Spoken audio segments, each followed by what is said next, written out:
Hey, what is up, everybody? Welcome to the Guilty as Charged podcast. My name is Steven, and I am the host, and I promise we will not be referencing any chickens today. Joining me is my guy, Tyler. Tyler, what's up, man? How are you doing tonight?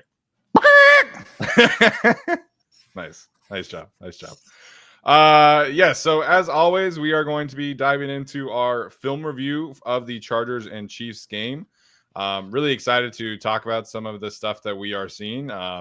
Spoiler alert, obviously, of the title, the thumbnail. Big week for Derwin James and Daiyan Henley, and I'm excited to see where this takes us. But before we get there, of course, I have to tell you guys about our friends over at Prize Picks, the best and easiest way to consume daily fantasy sports.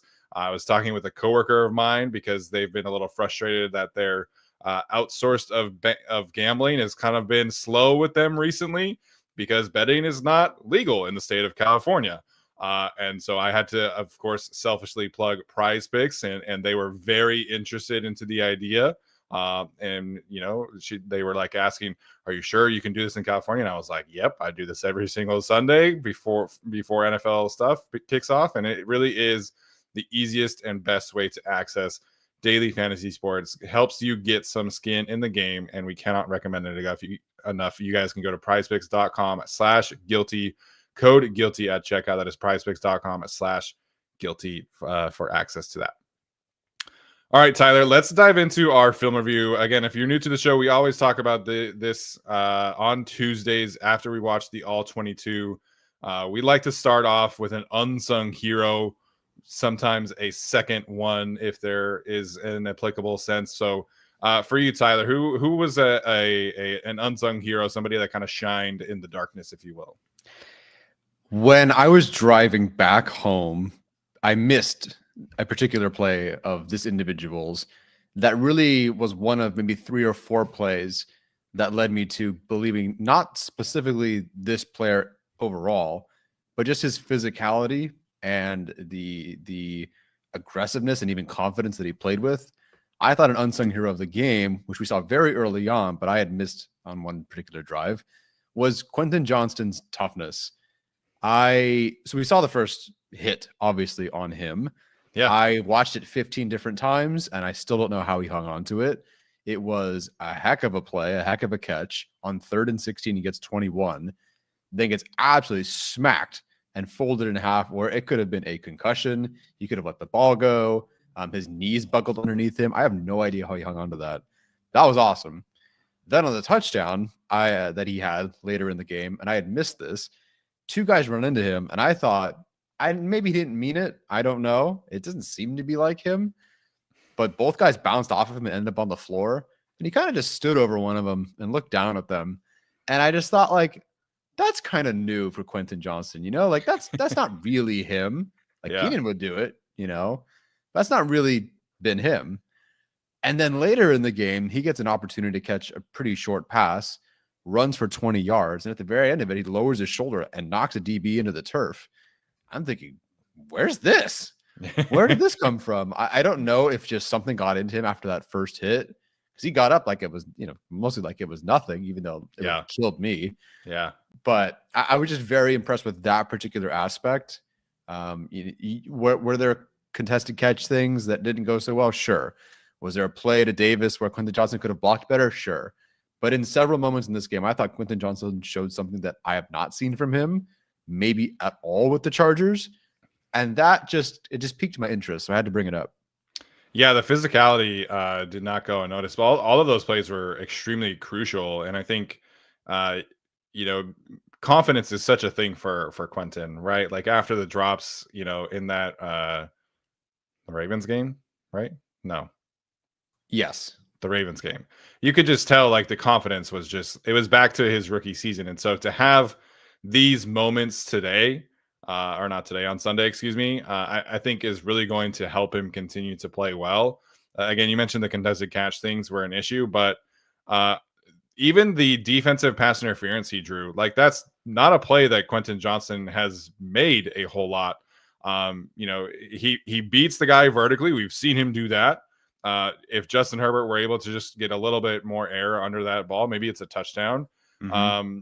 But Quentin came back to the football And it's a little detail that matters a whole lot. Ladd McConkey is great at it.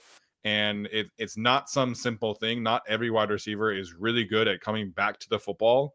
You know, when Justin Herbert talks about Ladd being so friendly for quarterbacks, that's one of the main traits. And it's not something that is just kind of naturally given to wide receivers. So for Quentin to come back to the football and draw a pass interference penalty, I think was another sign of growth. And so I think he's just kind of maybe getting back to who he was in the first, half of the season before he had that little injury and then the drops. And now hopefully this is a sign of things to come. I'm cool with the boundary shots. I don't think we need to keep doing that right now. Yeah. But the way that they were using him with the short passes, give him some opportunities to make, plays after the catch, like that's what we need to see from Quentin every single week. And then for him to come out from a physicality standpoint and play the way he did, obviously, I think is a positive sign of things to come. Yeah, I agree. And the boundary stuff was not great. It still has not been his thing outside of the JC Horn catch from week 2. It's been a minute since we've seen something like that. And of course, the Cleveland Browns catch, but that was kind of wide open. I do feel, though, looking at what he did against the Chiefs in week 4 versus this game, yes, the Chiefs played plenty physical, popped him several times. I thought he recovered and got past corners a lot better than he did against the Chiefs in week 4. I mean, he had 7 yards in week 4, so obviously there's something there. But I thought even if the play wasn't going to him or he wasn't targeted, or even if he was targeted, I thought he just did that much better. Like, you can see growth without targets or with targets where there's no reception. I could tell on film that there's a little bit more cooking there. And trust me, I hated every minute of that Ravens game. I will tell you that he stunk it up in that Ravens game for sure. I'm also here to tell you that I genuinely see growth in him in this game, which is awesome. Yeah, there was a slant in the third quarter where he beat. That was great. I can't remember which cornerback it was, but again, going back to that week 4 game, that's not a play that he was making in that opportunity where the Chiefs have been physical with him. It was not McDuffie. I think it might have been. I literally have the timestamp. I didn't write who. But it's the end of half sequence. Joshua Williams, I think, was out, which is the DB who he sent to the locker room, I think, at that point in time. Anyways, the point is, it was a clean release. It was a great, step off the ball. He does a little scissors release, which is, again, a new thing for him. And I think he's just kind of becoming a more well-rounded wide receiver right now. And if they can get this guy every single week who can give them a couple slants a game, give them some crossers, give them some deep overs, that's enough to be a functional wide receiver. And that's the same kind of conversation we're having before the Ravens game. And so it was really great to see. Yeah, it was. It was number 2.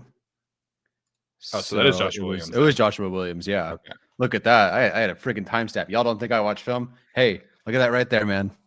Nicely done. Nicely done. I think we could give this award to a few guys again every single week. Like the 2 defensive tackles were outstanding again. Puna Ford to your tart. But I want to give a shout out to Gus Edwards in this one. The running was not like amazing, but he had some tough physical runs. There was one in the end zone where he was hit like right at the line of scrimmage and just kept the feet going. His touchdown run was a run like basically created from him. There were a few runs where he was creating after contact, which is always good to see. It was not really happening in the first few games when he was not healthy. But I'm bringing him up here because I thought he was excellent in pass protection, which has not really been a strong suit of his in the past, in my opinion. Granted, he doesn't get a ton of third down opportunities because he's just kind of not a receiving threat. But there were a couple of times where, he is making up for mistakes of other people. I tweeted this clip out. He gets a play action fake. Trey Pipkins and Joe Alt kind of hang on to the same guy. So Leo Chenal is essentially rushing free off the edge. And Gus Edwards takes 2 steps forward on the play action fake and then hightails it to the edge and does a great job against Leo Chenal, who's one of the best and biggest pass rushing linebackers in the league. And it gave Justin Herbert enough time to hit Joshua Palmer deep down the field. And that does not happen without Gus Edwards. There was another time where he stepped right into Chris Jones beating Trey Pipkins and was able to do just enough to give Joshua Palmer, again, time to get open, Justin Herbert enough time to see him. And so there were just 4 or 5 reps where Gus Edwards was helping out where a previous issue would have gotten Justin Herbert sacked or hit or whatever, that gave him time to throw. So the rushing was fine, but Gus Edwards, the pass protector, to me really popped on tape this week. And the Chargers offense in the second half does not move the ball nearly as well without him, making an impact in that regard. Yeah, that's an interesting call. I definitely did not look at Gus Edwards, the pass protector, as much. So it's a good call there. I'll have to definitely go back and watch him. As a runner, we were, I think, through 5 or 6 games where he hadn't even forced a missed tackle throughout the season. He had 3 in this game. It was his second best yards after contact per attempt number for any game that he had with more than 5 touches. So he's moving up and definitely stepping up. I know it's not like he had 15 to 20 carries in this game, but clearly you could tell, especially in the second half, they kind of leaned into that identity of his, and it worked. And I thought he had some really good runs. Yeah, Daniel Popper had a great article today about the percentage of design rushes that Greg Roman is calling, and I think we are all on the same page that those probably need to go up for the Chargers and their postseason stretch. Yeah. All right, let's get to narrative of the week. I'm going to say something that might sound a little crazy at first. Interesting. But I think this is going to be a fun discussion because we all love Jesse Minter. He's doing a fantastic job. There's been a ton of player development. He's called a ton of great games. His fingerprints are all over this defensive roster. I think Sunday night was the first time we actually saw what Jesse Minter wants to do from a philosophical standpoint this season. If you look at the tree of coaches where he comes from, we've talked about this several times, but it's a lot of man coverage. It's a lot of blitzes. It's a lot of sim pressures. You play physical, you press coverage, you do all this stuff to kind of create havoc, obviously coming from that Wink Martindale style. And then him and Mike McDonald kind of revolutionize it, in Baltimore, kind of working under the working overtime together and just kind of cooking things up in Baltimore. They both go to Michigan and kind of create their own little thing. But the principles, the roots of this tree are that you want to create havoc up front and in the back end. You want to be physical. You want to rush the passer. And up until Sunday night, I don't think we've really seen Jesse Minter feel confident enough to do that. And then on Sunday night, they ran man coverage. They ran a good amount of cover 2 man, but they ran man coverage at their highest rate all season long. It was at 32%. And traditionally it's been like 12 or 13%. Their blitz rate percentage was at 31% against Patrick Mahomes, who you don't blitz against. The first time they played each other, their blitz rate was at 16%. So he doubled the blitz rate in the second matchup with Patrick Mahomes. There was a ton of press man coverage. And I think a lot of this is kind of stemming from his confidence that he's gaining in Cam Hart, Tarheeb Still in particular, but also Derwin James and Daiyan Henley. And they're in the thumbnail. We're going to have separate conversations about those two in a second here. But from a schematic standpoint, they trust Derwin and Daiyan to essentially lock down the tight ends and the running backs in man coverage. And they can project all of the help necessary to the cornerbacks playing zone coverage. Well, now they're starting to play man coverage at 30% for them is a really, really high rate. I think they could have played man coverage even more with the way that these guys were playing in this game. So Jesse Minter is having an outstanding first season, one of the best defensive coordinators in the NFL.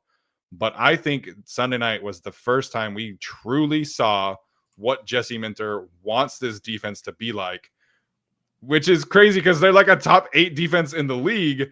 And he's not been able to call the defense the way that he really, really wants to. But I think Sunday is a sign of things to come. I think we are going to see this continue to be a trend throughout the rest of the final month of the season and into the postseason, because there's just more confidence now that his guys can hold up in the back end.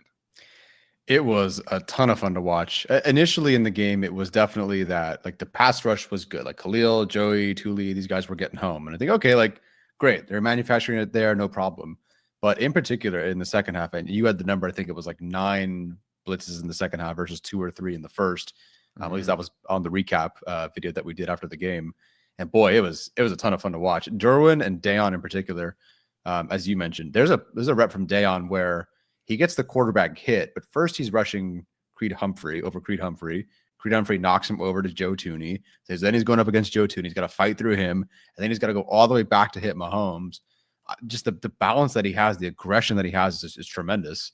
Unfortunately, there was that play where Derwin blitzed, and he ended up like Mahomes just kind of scrambled, bought some time, and threw for a first down. Ended up being a pretty big first down, but it wasn't because Derwin wasn't effective. And he the collision between him and the running backs and the running back to the Was ground. that the jump pass you're talking about? Yeah. An insane play from Patrick Mahomes, by the way. It was unfortunately one of those plays, but like, what are you going to do? And you got to live and die sometimes by that. But as we mentioned, it wasn't like Jesse Minter like lives and dies by the blitz. It's like, or the way he calls things. It generally is effective. And I think it was effective in this game. I love watching these two guys blitz. Derwin with any runway is an absolute terror. I think a running back has been on the ground every week that I've seen him blitz. I mean, it is nasty. It doesn't matter who it is. They played some good running backs lately. Doesn't matter. He's knocking them over. The coverage is fantastic. There wasn't a blitz, I don't think, on this play, but like Thule lined up over a guard. Like he rushes him pretty well. It was Thule and like Joey on the same side. And he's got to launch it down the field before he gets hit or as he gets hit. Cam Hart flies out of nowhere and just smacks the receiver. Ball flies out of his hands. Yeah. Like when you can trust guys to do that, either be physical or make the plays or pick the guy off or whatever. Whew. So I don't know what Minter might have seen differently, especially like even just half to half in this game. But it was really cool to see him dial that in and to be able to trust guys that maybe he couldn't in week 4. I mean, Cam Hart, we had no idea. Tarheeb still, at that point, we had no idea that was his first start, like official, kind of unofficial start in that game. Yep. So you know more about these guys now. Molden, obviously. It just, I was impressed. I don't know how much he'll lean into this. But I remember at the beginning of the season, in the offseason, we're looking at Wink Martindale. We're looking at McDonald, obviously, like, ooh, how much is he going to blitz? Okay, maybe not as aggressive, but they'll blitz a lot, right? That was pretty conservative. Yeah. But knowing more about your guys and the way they're playing, the way freaking Derwin James is playing, yeah, it was a ball of fun to watch for sure, and it worked. Yeah, I think the blitzes were all great. It seemed like they worked. Again, there was Derwin James' sack was an insane play. He beats the left tackle to the spot and then just swipes right over Isaiah Pacheco. Yeah. He's playing at an incredibly high level right now. But then also they dropped 8 into coverage like 4 or 5 times, and they're rushing 3 and getting home with 3. And you could just tell that it made Mahomes really uncomfortable. And so I think the game plan was just outstanding. And we saw everything in this game. We saw some inverted cover 2 again. We saw an inverted cover 3 with the corners, dropping back. We saw the 3-man rushes where you're showing a 6-man rush and you drop 8. We saw all of the blitzes. We saw all the man coverage. This Chargers defense was incredibly dialed in. And outside of like a couple of Patrick Mahomes just kind of like crazy plays, I thought this defense was so good to watch on tape. It's just unfortunate sometimes you play one of the GOATs, right? But I thought they made life so difficult for Patrick Mahomes, whether that's from a passer standpoint, coverage standpoint, run defense. I thought was much better on tape than I felt like it was live. So I agree. Again, it might sound crazy to think about this being like the first time we're seeing like Jesse Minter feel like he can kind of truly like flex his schematic muscles, if you will. And that should be pretty exciting, right? Because this defense has been awesome all season, and now they can kind of get back to the bones of what this defense wants to be, or not get to, I should say. It's an exciting thing to think about because, Cam Hart, Tarheeb Still, Derwin, Daiyan, they're just allowing this defense to be called at a completely different way than what it's been for the bulk of the season. Yeah. And I think part of that, and I'll shift to my narrative at this point, because I have to highlight this guy, Derwin James. We've talked about him plenty. Let's start pumping the All-Pro, Pro Bowl, whatever you want to call it, conversation. Like he is transformed again, reborn again, if you will. Not that he hasn't had good moments over the last couple of years, but it's been a really long time, and arguably since his 2018 season, especially with some injuries here and there, that we've seen Derwin James play like this. I am in awe of what he's able to do. I know youth versus Travis Kelce is maybe helping a bit here, But as Daniel Popper pointed out, he was on man coverage against Kelsey 10 times, wasn't even targeted any of those 10 times. That's pretty freaking impressive. No matter, what do you want to say about Kelsey? That's impressive. As a blitzer, as we mentioned, he's incredible. As their pseudo linebacker sometimes, he's incredible. I don't know much else you can ask Derwin James to do. He's an enforcer. He's a great blitzer. He's great in man coverage. He's a great communicator. Obviously, he's a great leader. Watching him, and we've mentioned him several times along the way, how great. He was an unsung hero, I think, a couple of weeks ago. Then he was, a really good player during the game, right? We'd mentioned him. But now it's like he's stacked enough days together and games together, especially against the Chiefs in this particular game, where I now just have to say, like training wheels off, no more like qualifiers. Derwin James is just playing at a flat out all pro level right now. This is part of the Jesse Minter kind of feeling things out, right? If you look at his snap count distribution, it's almost crazy to think like how much things have changed for him, particularly in like the last 6 weeks. So week 1, he's playing 33 snaps as a deep safety in that week against the Raiders. 33 of them is kind of crazy, right? But that's how they wanted to protect themselves with their cornerbacks. They had Derwin and Alohi playing way back and keep everything in front of us, and we're not really going to move Derwin James around a whole lot. That number this week was 4. He played 36 snaps in the slot, 16 in the box, and then 10 on the line of scrimmage. Like, he is not going back there. He is at the line of scrimmage right now. Yeah. And I think it's become such a weapon. And I loved in the mic'd up video where on like the second route where he's pressing against Travis Kelce, he goes up to the ref. He's like, am I good? Am I good? Because he knows, right? Like that officiating can just be so ticky-tacky sometimes. And as soon as he got the okay from the official, he was like, okay, like it's on, like, let's go. And it changed the game. I think there were multiple times where Patrick wanted to go to Travis, but DJ has his route timing completely all the way off. Yeah. And it got to the point where Travis was like, shit, man, you know all my routes. Like, what am I supposed to do? It's been great to see. We've been waiting and waiting and waiting for this kind of Derwin James over the last few weeks. It's popping. He's rushing the passer at an incredibly physical level right now. He is PFF's highest graded safety over the last 6 weeks. So we've really seen things change. They're starting to play him more closer towards his line of scrimmage, and it's obviously allowing him to play at his best level. It would have been so easy, and this might have happened in the previous regime, for them to go, okay, in week 4, we played, I'm sure like Derwin played back more in that game. Wait, was he suspended? Yeah, week 4 he was suspended. Yeah. Okay. Like, he was playing on the sideline. It would have been easy to say that because Xavier Worsley beat us on that one play and we don't have a Loie Kielman, like, let's just like play really back and like, we can't just like let the big Mahomes play happen.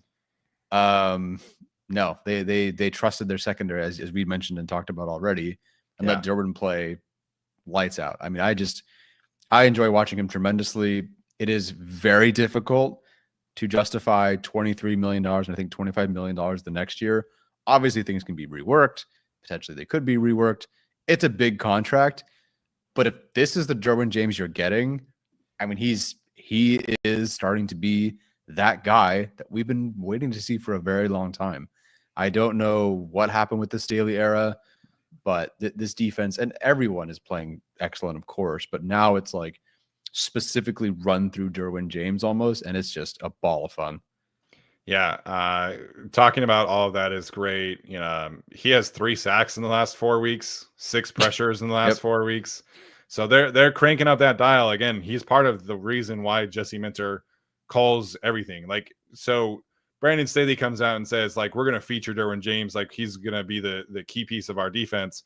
But that meant that Derwin was playing everywhere, that he was playing too many different roles.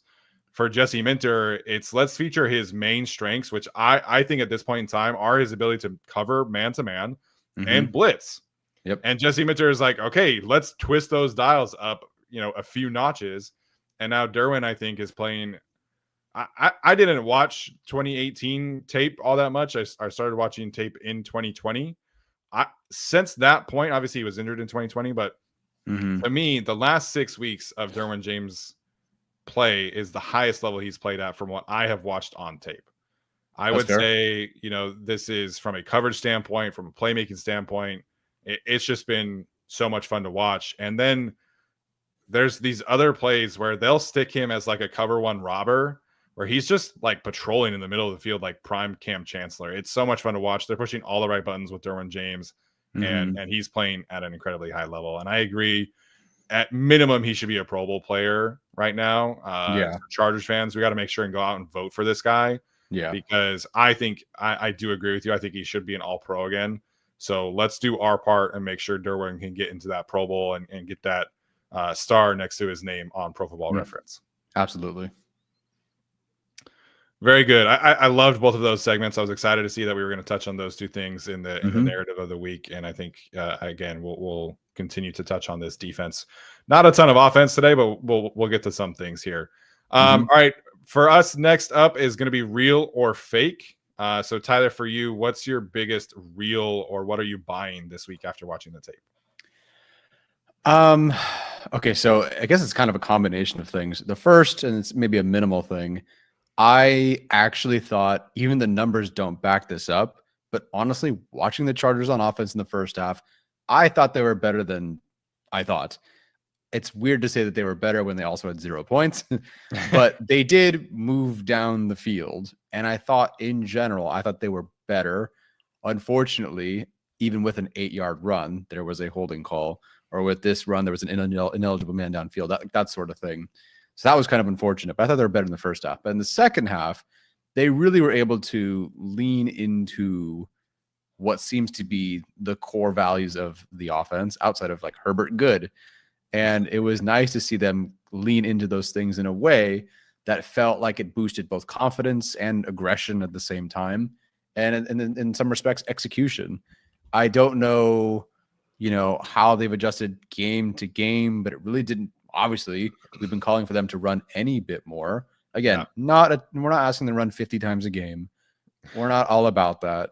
But given the circumstances, I really thought it really benefited them to run more in the second half and to be more efficient in the second half.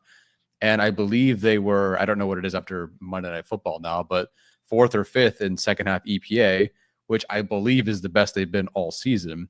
That's correct. If it's not, it has to be pretty darn close. What it isn't is 32nd in the league or 28th in the league. They were so much better in the second half of this game. And it just really felt like they found some guys who could either, what they said, they found their identity, of course, and they stuck to that core, but they also found some guys who could like help them out in certain situations, who gave them maybe a bit more. So like Kamani Vidal, in both halves, Stone Smart, obviously. They just found little things. And it's why I said I was more encouraged by the loss than I was the win against the Falcons, because it felt like you could see the team actually start to piece some things together on offense, where I didn't feel like they'd done that for a very long time. So in terms of EPA per play, that was their best second half of the season. The only half that had a higher second half success rate, I should say, was week 2 from the Panthers. Where they were just, obviously they ran for like 240 yards or whatever it was, and they were just like consistently out there. But this is a great point from Bravo Foxtrot Whiskey. Yeah. I think Stone Smart's elevation into a bigger role was a big part in the way that they were able to call plays in the second half. And I think, I'm not the biggest Greg Roman fan in the world at this point in time. Sure. But I thought the usage for Stone Smart and their ability to go out and find mismatches for him was a really pleasant surprise, because he's been involved in the offense, but from time to time, but for the most part, they've used him almost like exclusively as like a big slot receiver.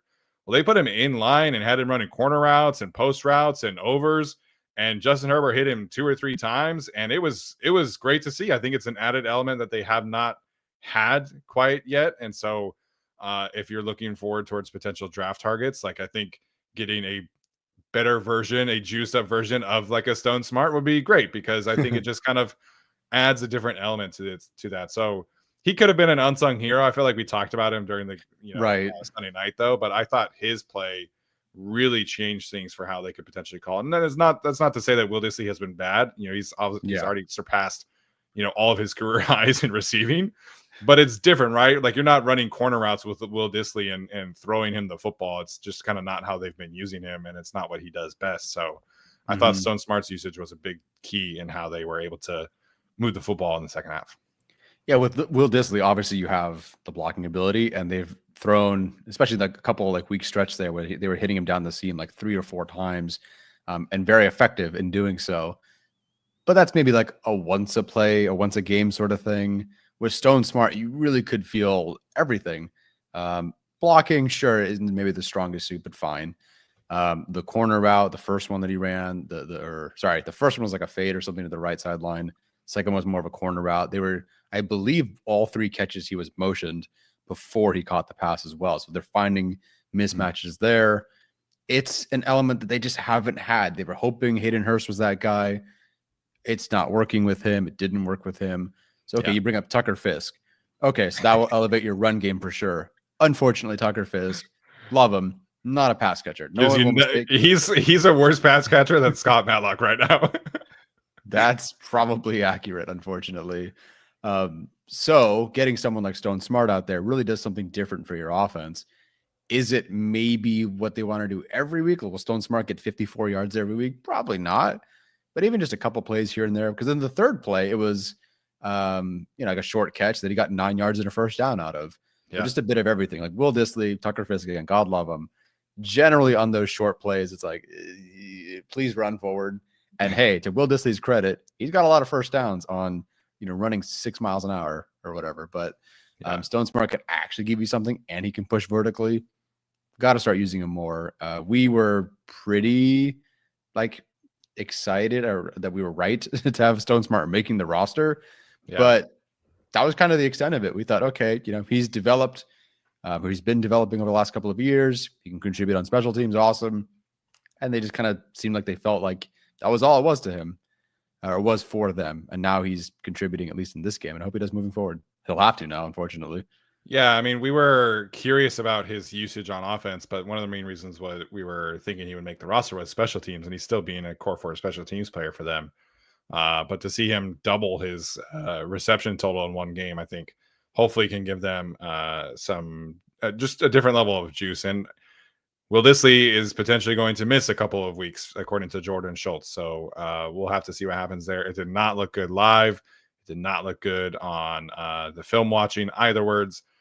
So hopefully Stone Smart is a thing to stick around for the next couple of weeks. All right, what is real? What I am buying this week? It is Daiyan Henley. We have raved about him several times this season. Back earlier in the season, I think around week 4 or 5, I came on here and I was like, I love what I'm seeing from Daiyan. We're just missing the pass rush juice until we can really see him kind of become a well-rounded player. And that was bearing out with the numbers. In the first 8 games, he only rushed the passer 25 times. In the last 5 games, he has rushed the passer the same amount of times. So he's rushed the passer 50 times on the season, and half of that has come in the last 5 games. So it's not a huge change, but it is dialing up a different kind of switch that Jesse Minter has not been able to do.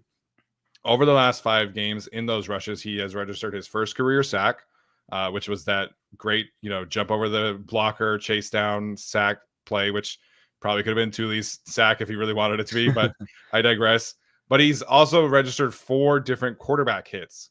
So on the season, he leads the league now in quarterback hits because of what he's been able to do over the last 5 weeks. Or sorry, he leads AFC linebackers. There is one NFC linebacker who has more quarterback hits than him. But either way, his ability as a pass rusher is starting to pop, and they're starting to use it more often. And that is going to create more opportunities for him to kind of make a name for himself when it comes to potential awards, because you look at the coverage numbers and the coverage film, they're outstanding. I think Daiyan Henley has a legit argument for best coverage linebacker in the NFL. PFF credited him with 2 more forced incompletions this week. He was man coverage against the running back, against the tight ends several different times, and is locking down routes. He is so good in those situations. The zone coverage awareness is really becoming a real strength of his. There are certainly some weaknesses to the run defense because he's not like the most physically imposing linebacker, but his range always pops on tape. His IQ and timing pops on tape. Again, the thing that's been missing is the pass rush. Now he's starting to get more opportunities there. He's starting to hit the quarterback more often. And if he can turn a couple of these hits into sacks, that's going to look great on his resume for a potential Pro Bowl nomination, which again, go vote for this guy. But when it comes to all pro nominations as well, there's been a ton of linebackers who might be ahead of him on the pecking order there, who have gotten hurt recently. So if Daiyan Henley can really close the season strong and get an interception, get a couple sacks here and there, I think he has a real chance to be an all-pro player. I do. Maybe it's not first team, but I think the way that he's rushing the passer right now and the extended opportunities is, lending itself towards some awards for Mr. Daiyan Henley. Yeah, I would love to see that. He's well deserving of it. One of my favorite players to watch. It's incredible how many players on this defense all have the ability to do multiple things. One's better than the other at a particular thing, but we talk about Derwin James' role. Daiyan Henley can kind of do a lot of those things. I mean, I watched him, obviously, he had 3 pressures this game. He had a pass breakup. I watched him drop to center field. I mean, it's just like, I watch him cover one-on-one. What can't he do? I mean, like you said, against the run, like maybe not the most physical guy. Again, like learning how to play this position still. First year in this defense, picking it up all in stride as the guy that they didn't even want to start initially. Yeah, it's incredible to watch his development. The pass rush is just insane. And we saw it a couple times, like last year in the preseason, earlier this year. He's got good contact balance, but now he's just he's a freight train. The balance is incredible. All the fun to watch. And this whole defense, I mean, Elijah Molden can do it all. Tariq Still, all these guys can do quite a bit. So Daiyan Henley, I don't know where he'll end up like national media wise, where he'll end up Pro Bowl wise, all pro wise, but next year, I think for sure, as the guy who walks in and is the starter, whether it's Colson opposite him or not, I think that's kind of that all pro season, and I would expect him to. Yeah, I just have loved, like we now have obviously 13 games of data. There's a lot of these pieces that are really starting to solidify themselves for how this Chargers defense can maybe start to take shape next year. Where are we going to put these resources that they're potentially going to have dedicated towards? And Daiyan Henley is firmly one of their core pieces going forward. And again, you mentioned it. There was a little doubt that this was even going to happen for him, and for him to be their best linebacker this season. I wouldn't say it was like impossibly predicted in the start of the preseason, but I think obviously there was a lot more hype about Junior. We kind of figured Denzel Perryman would be kind of a stabilizing force, and then Daiyan might have been like the third guy, and then training camp started, and it's just kind of built every single week for Daiyan Henley, and the pass rushing has been kind of the cherry on top for him so far this year. Yeah, and as Edison points out, there's at least 3 guys on this defense that are gems. You could still throw Molden in there. Obviously, we talk about the nose tackles, but this doesn't happen without Minter. And you can say Harbaugh and Ben Herbert and all this, but it doesn't happen without Minter. This is not a normal thing, and we've seen that as Chargers fans. They have found diamonds in the rough in the 5th round before, like we've seen with Desmond King had a really good stretch. James Brown had a year and a half that was freaking sick. But to find, like, how often do the plans change for the Chargers on defense? And it almost seems like a blessing in disguise. I mean, all these guys, Cam Hart was not a starter. Tarheeb still was not a starter. Daiyan Henley was not intended to be a starter. At minimum, he was maybe a contributor. But all these guys, all the guys in front of them go down, plans change. And now the Chargers have like this incredible defense, it feels like, moving forward. And the 3 guys on the screen, Hart, Still, Henley, what are they paying him the next 3 years? $2.5 million to be 3 legit starters on your team. I mean, it's incredible. It doesn't happen without Jesse Minter for sure. Yeah, 100%. I think that's a great point. It's so easy as a coach to go into a situation and have your biases, and it's any profession, right? Like we all have biases in whatever we're doing. But it would have been very easy for Jesse Minter to come in and say, hey, we drafted the guy I've spent the last 3 years coaching. I handpicked Denzel Perryman. I handpicked Troy Dye, or at least had a hand in picking Troy Dye. We're going to play those 3 guys, and Daiyan Henley's never going to see the field. And obviously some injuries to Junior and things like that have opened the door somewhat for him. But that happens all across the league where he's not my guy. I didn't draft him. He can play special teams, keep doing that thing with Ryan Ficken, who was here when he was drafted. But for Jesse Minter to just have a complete open slate with all of these players, there's no preconceived notions here. We're just going to coach you, and the best players are going to play. It's not common in the NFL. I wish it were the case. But we've seen it. We saw it the last 3 years with the previous head coach that you play your guys and you pay your guys and you select your guys and all that stuff. But Jesse Minter to come in and just have a complete open door policy, it sounds like, and it's led to Daiyan Henley's breakout. And he's got 124 total tackles on the season. He's pretty dang close to getting towards 150, and it's just been a great story to see. So again, please go vote for Derwin James and Daiyan Henley. This is not just a like Chargers exclusive thing. Like the film, the tape, the stats, everything backs up that those two players should be getting honored at the end of the season. And I think they're the key pieces of how this defense has turned around so quickly. Yeah, I agree. And then like even just adjusting on the fly and then seeing like, okay, like I trust you guys more. And you just mentioned this earlier, but okay, so now we're communicating. Oh, I see. Like I'm sure they've been working on like, hey, what works, what's not working. What can we improve? What would you like to do? Here's what I want you to do. And as you mentioned, like Henley's picked it up. Derwin's picked it up. These guys are all picking this up and just expanding on their roles while still being efficient and really good. Rare stuff, man. Yeah, it really is. It really is. Okay, in terms of the opposite side of the coin, what is fake? We are the Zion Johnson podcast, I guess, and we're not escaping it. I thought Zion on tape was really, really good. I thought he had some really, really solid moments as a run blocker, as a pass protector. I thought, he was credited with 4 pressures. I think 2 of them should have at least belonged to Trey Pipkins. I know they're not like next to each other, but there were a couple of times where Trey gets beat and it forces Justin to step up or step out. And that gives a better, different angle for Zion's guy to get home. And it's unfortunate timing, but that's the way that PFF credits it. So to me, it's semantics, I guess. But, I got all the comments when I sent out the tweet of him allowing 4 pressures. Zion sucks. Zion's that. I think if you actually go back and watch the tape like we have, I think you see a player that's taken a really positive step forward over the last 6 weeks in particular. You pointed out a couple of the reps of him getting out on the move and climbing to the second level. I mentioned Gus Edwards' touchdown run earlier.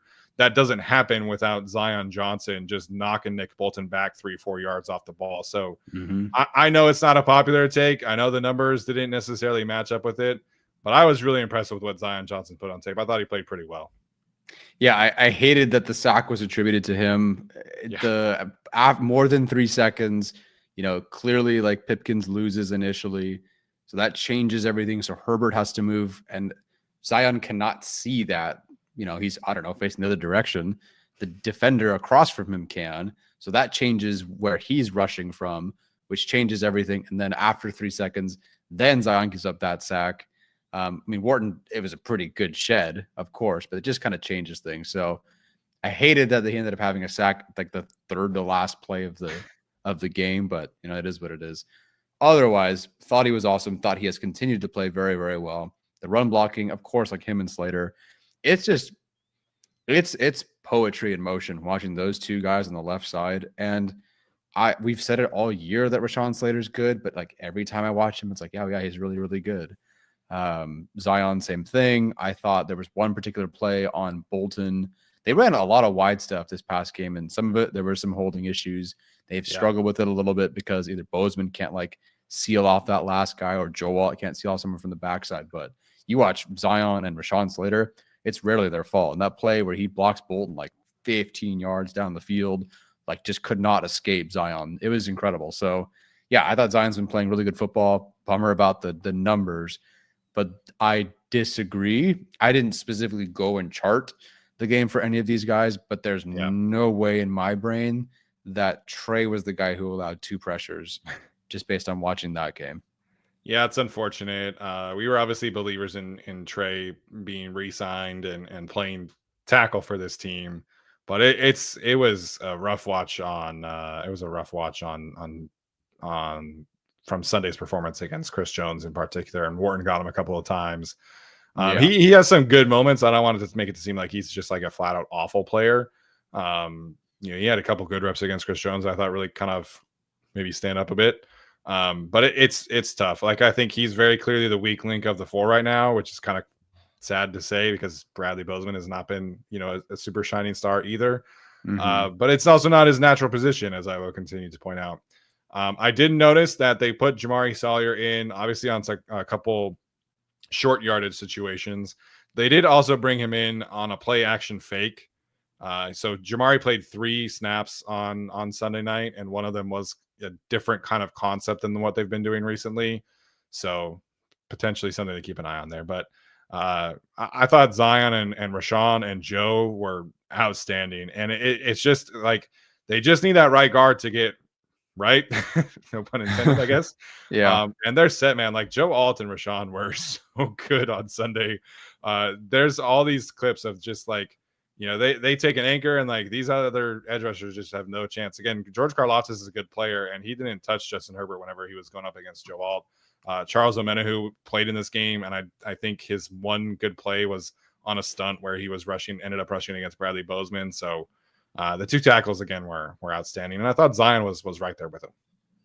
Yeah, I mean, Rashawn Slater, Joe Alt, it's basically like, did they allow 1 pressure or 0 this game? Outside of maybe a couple of the Myles Garrett game, notwithstanding, for the most Cardinals part, game for whatever reason. for sure, because why not? Why not let LJ Collier beat you up? Otherwise, it's basically just, are they allowing 1 pressure or 0 this game? And it's pretty consistent with that, with both of them. Yeah. Did you have anything else that you felt like was fake or real? Not necessarily. I know there's some frustration with the defensive holding of Kristian Fulton, but I still think he's playing very, very well overall. I think he's physical as a tackler, and like he allowed 6 yards. Granted, like a holding, obviously, or pass interference or whatever it was, costs you, of course, but on the day to only allow 6 yards on 4 targets is pretty good. So I'm not saying that he's officially a guy you want to commit a ton of money to in the future, especially with some of the injury history. But I think there's a lot of like harsh reaction when there's that one penalty. And again, it's not great. You gotta clean that up. But he is still playing, I think, better than maybe the perception. Yeah. And if you go back and watch that penalty, Juju Smith-Schuster like runs him over first. So it's just kind of like, I don't understand what you want him to do. He gets run over and then he's trying to hustle back, and then, Mahomes underthrows it and you get a defensive pass interference call. So context there, I think, was lost. But when that happened, I got so many comments about like he's terrible, and it's like, what did he do today that was so bad? He had another good pass breakup. He had some good run plays. Like, he's a good player. The issue is the injuries. Like that to me is like, when you're talking about potentially re-signing him, it's like, well, you had the 2 hamstring injuries again this year. And then also Tariq Still and Cam Hart are basically free, and you're kind of just stuck there. So we'll have to do like a internal free agent show at some point. But unfortunately, he might just get kind of left aside because you're obviously bringing back Khalil. I think Poona Ford is playing at a Pro Bowl level, so I think you got to bring him back. But you probably can't bring back everybody, right? Even with the kind of cap space that they have. So it could just be kind of a thing where Fulton maybe gets, left in the dark a little bit. Yep. Then they draft some freak show in like round 1, and Desi Minter gets to go just balls to the wall, crank it up with guys who are familiar with what he's doing. Yeah. So we'll see. Should be fun. All right. We have one super chat in here. You did acknowledge it, but Richard says keep the defense in Minter and trade for Jeffrey Simmons. Would love to keep Jesse Minter, of course. I think the Chargers are on track to do that at least for 1 more year. Jeffrey Simmons, hey, I'm all for most any defensive tackle help. I don't know where they'd land on the off-field stuff. And that was more so like a college, or I think it was even before college thing. But as a prospect coming out, that was a bit of a concern for him, or a major concern from him. So obviously it's been several years. I don't think there's any other issues, but that's kind of up to the Chargers there. I think the play has also kind of dropped off a bit this year. His win rate's down. His pass rush productivity is down. Not a ton. Sacks are about the same. Pressure is about the same. I'd be curious to actually kind of watch the tape there and see what's going on. But at the same time, like financially, I don't know how many resources you're going to be able to pour into that room, because to me, like, you bring back Puna and then you can talk about bringing back Tier Tart as well. But then you're going to need to replace Morgan Fox. I think Otito has 1 year left on his contract after this current season. And he's not exactly a pass rusher. You don't really have, a ton of confidence that Justin Eboigbe can be that guy. He's barely played this season, unfortunately. So, I think they probably need to bring back a couple of their internal vets, and then you go draft a couple of replacements. I would love to just let's get the Avengers over here and get Puna back, get Jeffrey Simmons. Like, that would be incredible to watch. But sure, I think you probably got to go a little bit younger on defensive line. Yeah, I could see them maybe at the deadline of next year, if they're pretty freaking good and feeling good, then maybe you go find that missing piece. Yeah. But we'll see. Or maybe the Cowboys aren't selling and they want to keep trying to go all in or whatever, even if the quarterback's hurt. Mason Graham, I looked at Dane Brugler's mock this morning. I think he went 8th. So the consensus is that he's going to be like a top 10 pick. Again, it's very early in the process. It is December 10th. The Chargers might be able to draft his teammate though, who's obviously a little bit more raw, and he does kind of play nose for them. That's Kenneth Grant. But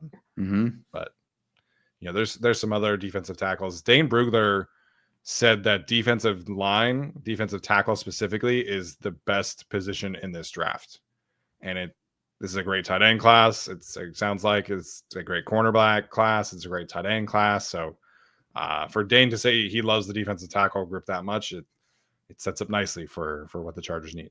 That does sound very nice. So should be fun. The unfortunate thing about this draft class is there's an awful quarterback class. So all these players like Mason Graham, they're going to go much earlier than they probably would in a normal class. Yeah, that's definitely a bummer. Did you see that Shedeur Sanders is already like campaigning to be drafted by the Raiders? Like specifically the Raiders? He was in Vegas this week and like did some publicity thing with Mark Davis and some Raiders alumni. And he like has been following a bunch of Raiders players, and yeah. Well, good luck.